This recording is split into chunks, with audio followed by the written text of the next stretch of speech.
As we all know, BJP is the best because we don't care only for one, we care for everybody. Uh, we have many things to prove and we have already proven many things. We have taken care of many minorities as well. Scholarships worth 2.37 lakh crore rupees are available for Muslim students.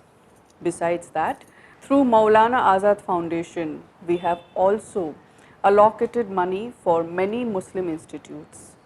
Something that matters a lot to me personally is triple talaq abolishment, because it not only gives power to women, it also gets rid of a very age old tradition which was not serving any purpose to anybody. So according to me, this is another powerful step towards women empowerment through BJP, and I'm thankful for that. Lots of Muslim weavers are also benefited. Handloom and textiles are being taken care of by BJP.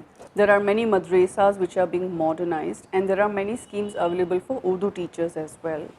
This is just a tip of the iceberg. We have many more benefits for many minorities in our country. My personal experience is also very rich and beautiful. I do have friends from different religions, and when we meet, there is no bar, there is no caste, there is no religion, there is no boundary for us.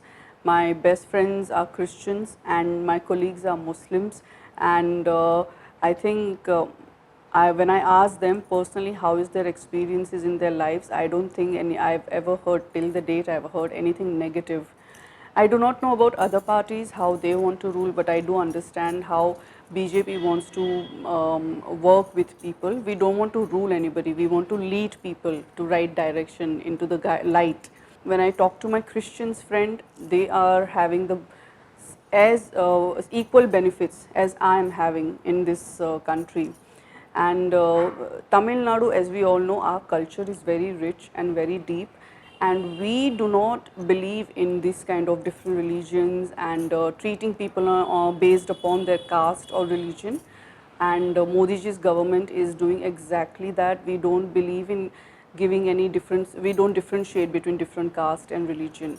So I think this has been my personal beautiful experience which I wanted to share with you all.